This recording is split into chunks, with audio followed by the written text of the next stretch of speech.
नमस्कार दोस्तों, स्वागत है आपका स्टडी फॉर सिविल सर्विसेज में। वीडियो को पूरा देखिए। कोई भी आपका फीडबैक है, कोई सजेशन है, तुरंत वीडियो में कमेंट करके जरूर बताइए। अच्छा लगे तो वीडियो लाइक जरूर कर लीजिए और ऐसे वीडियो लगातार फ्री में पाने के लिए चैनल को तुरंत सब्सक्राइब कर लीजिए और बेल आइकन को जरूर टैप कर लीजिए ताकि आगे भी सारे वीडियो आपको मिलते रहे। यूट्यूब में फॉलो करते हैं तो प्लीज ये वाला फ्री टेलीग्राम चैनल जरूर ज्वाइन कर लीजिएगा। सारे नोटिफिकेशन, सारे अपडेट यहीं पे आते हैं, ध्यान रखिएगा। स्टडी फॉर सिविल सर्विसेज का कोई भी पेड ग्रुप अगर आपको ज्वाइन करना है तो सिर्फ 856488053096906523860455 यही नंबर है हमारे, सिर्फ जहां पे कॉल या व्हाट्सएप कर सकते हैं।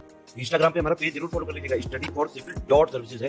ट्विटर पे हमको जरूर फॉलो कर लीजिएगा, @study for civils है। सारे क्वेश्चन अटेम्प्ट करिए और स्कोर अपना तुरंत कमेंट करके बताइए कि उत्तर प्रदेश जो चकबंदी नियमावली 1954 के किस नियम में प्रावधान है कि चकबंदी लेखपाल, चकबंदी कर्ता व सहायक चकबंदी अधिकारी एक दैनिक या फिर हम कहें तो दिनचर्या वही इसको रखेंगे। तो ये किस में दिया हुआ है? नियम 61 के तहत है, नियम 62, 63 या फिर 64। तो सही आंसर क्या होगा आपका? रूल 62 यानी कि नियम 62। इसके बाद आगे चलते हैं अगले क्वेश्चन पे। अगला क्वेश्चन यहाँ पर गिवन है, चकबंदी अधिकारी, बंदोबस्त अधिकारी चकबंदी को प्रत्येक कितने दिनों में लेखपाल का कार्य कम से कम एक बार अवश्य देखना चाहिए?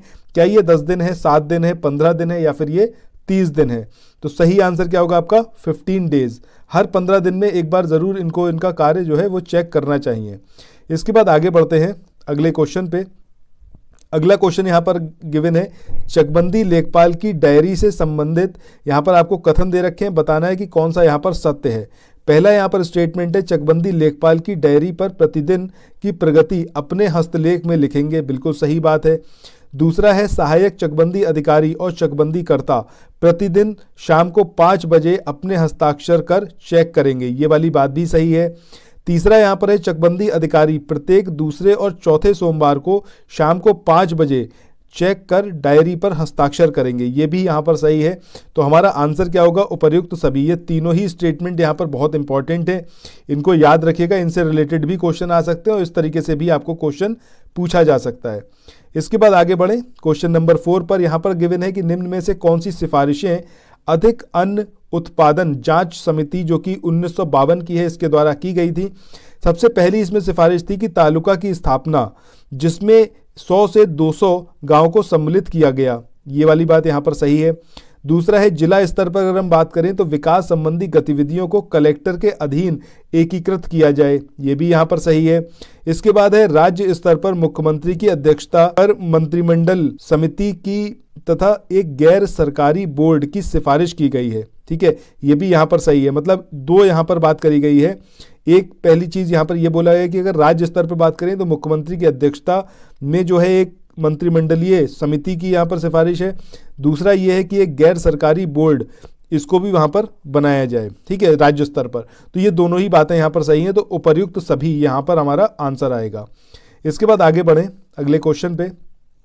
अगला क्वेश्चन है, ग्राम पुनर्निर्माण मंत्रालय, इसका गठन किस वर्ष हुआ जिसका नाम अंतिम रूप से बदलकर आपका ग्राम विकास मंत्रालय किया गया? तो ये 1969 है, 79 है, 83 है या फिर 85? तो सही आंसर क्या आएगा? 1979।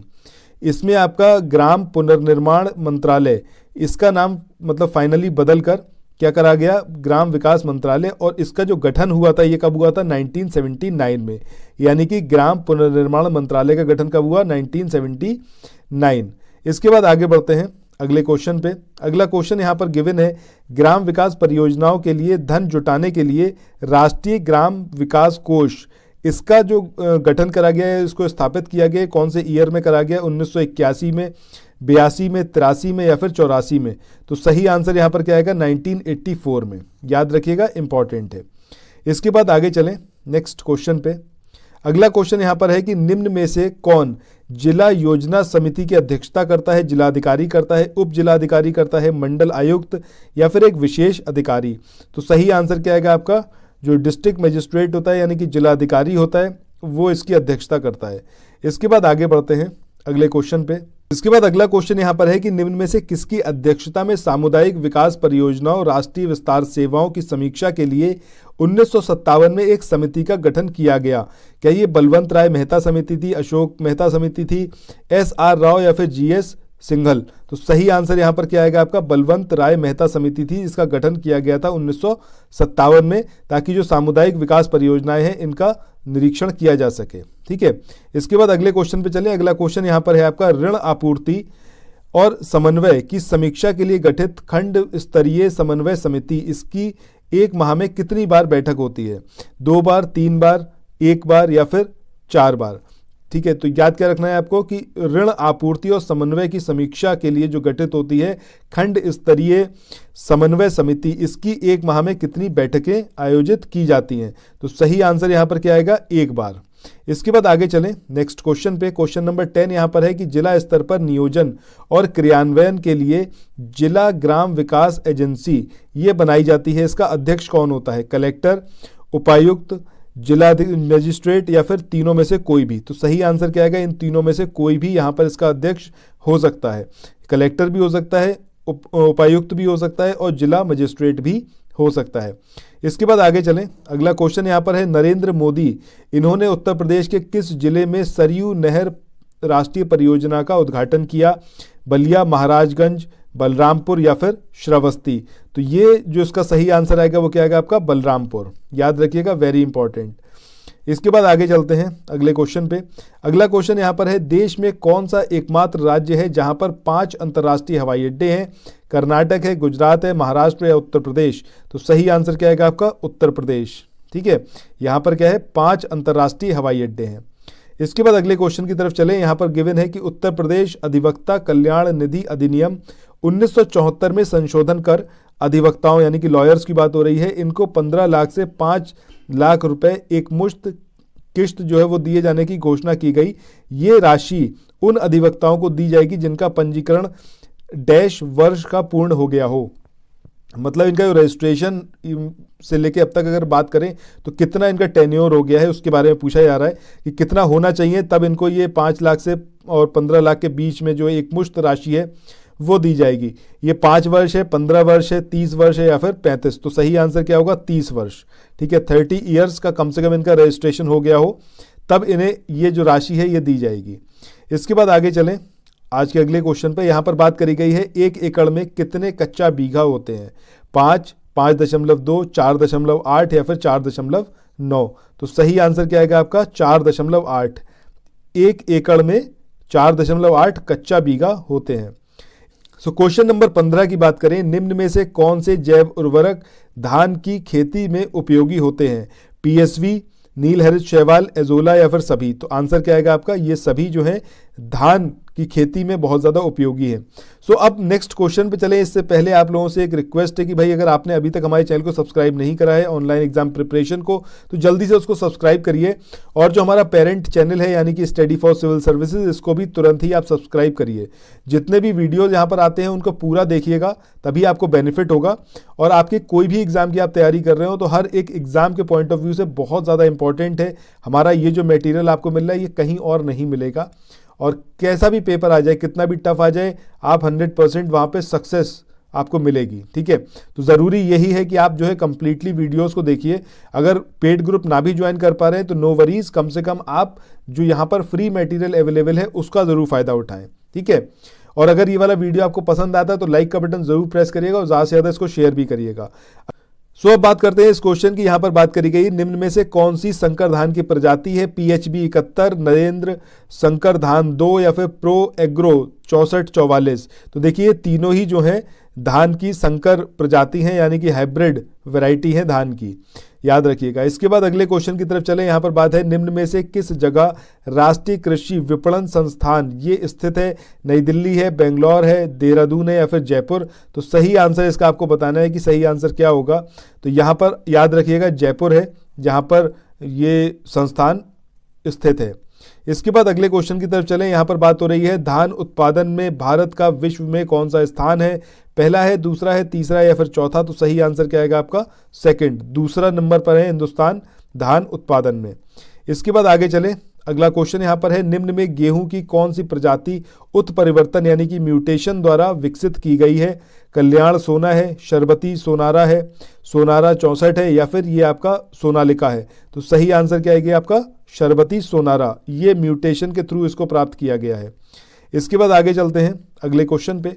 अगला क्वेश्चन यहाँ पर है, कौन सा राज्य मृदा स्वास्थ्य कार्ड जारी करने वाला पहला राज्य बना? राजस्थान, पंजाब, हरियाणा या फिर उत्तर प्रदेश? तो सही आंसर क्या आएगा आपका? पंजाब। ठीक है, पंजाब जो है पहला राज्य बना जिसने मृदा स्वास्थ्य कार्ड इनको जारी किया। इसके बाद अगले क्वेश्चन की तरफ चलें। क्वेश्चन नंबर 21, केंद्रीय मृदा लवणता अनुसंधान संस्थान ये एग्जैक्टली है कहाँ? नई दिल्ली में, चेन्नई में, जयपुर में या फिर करनाल में? तो सही आंसर क्या आएगा आपका? करनाल। काफ़ी इंपॉर्टेंट क्वेश्चन है ये, एक एक क्वेश्चन मतलब ज़रूर याद रखिएगा। इसके बाद आगे चलें अगले क्वेश्चन पे। अगला क्वेश्चन यहाँ पर है, निम्न में से कब राष्ट्रीय किसान दिवस इसको मनाया जाता है? 21 दिसंबर, 22 दिसंबर, 23 दिसंबर या फिर 24 दिसंबर? तो सही आंसर क्या आएगा आपका? 23 दिसंबर। इसके बाद अगले क्वेश्चन की बात करें, यहाँ पर बात करी गई, निम्न में से किस राज्य में इलायची उत्पादन नहीं होता है? केरल, कर्नाटक, सिक्किम या तमिलनाडु? तो सही आंसर क्या आएगा आपका? सिक्किम। सिक्किम में इलायची उत्पादन नहीं होता है। इसके बाद आगे चलें, क्वेश्चन नंबर 24 यहाँ पर बात करी गई है, निम्न में कौन सी एक खरीफ की फसल है? मसूर, अलसी, सरसों या फिर सोयाबीन? तो सही आंसर क्या आएगा आपका? सोयाबीन, जो कि एक खरीफ की फसल है। इसके बाद आगे मूव करते हैं अगले क्वेश्चन पे। अगला क्वेश्चन यहाँ पर है, उत्तर प्रदेश के किस प्राणी उद्यान में तितली पार्क को बनाया गया है? अब ये कहाँ बनाया गया ये बताना है। अब बात करते हैं क्वेश्चन नंबर 25 की, जहां पर बात करी गई है कि उत्तर प्रदेश के किस प्राणी उद्यान में तितली पार्क को बनाया गया? अब ये नवाब वाजिद अली शाह प्राणी उद्यान लखनऊ है, कानपुर चिड़ियाघर है या फिर शहीद अशफाक उल्लाह खां प्राणी उद्यान गोरखपुर? तो सही आंसर क्या है? पहले वाले में भी बनाया गया है और दूसरे वाले में भी, यानी कि पहला और दूसरा यहाँ पर सही होगा। इसके बाद आगे बढ़ते हैं अगले क्वेश्चन पे। अगला क्वेश्चन यहाँ पर है, उत्तर प्रदेश का सबसे पुराना जीव विहार, ये जो चंद्रप्रभा वन्य जीव विहार है, ये एग्जैक्टली है कहाँ पर? चंदौली में, महाराजगंज में, सीतापुर में या फिर इटावा में?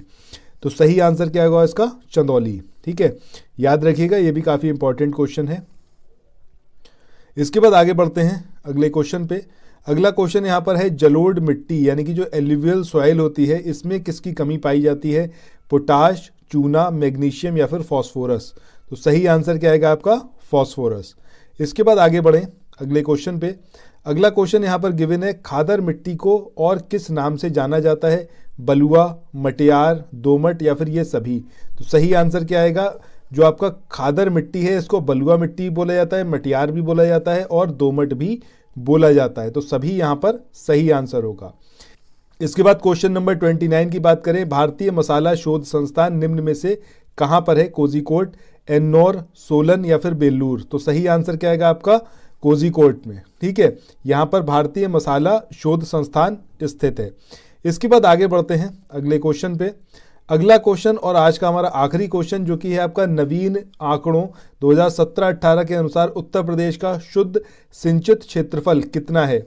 अब ये 143.3 लाख हेक्टेयर है, 133.3 लाख हेक्टेयर है, 123.5 लाख हेक्टेयर है या फिर ये 141.3 लाख हेक्टेयर है?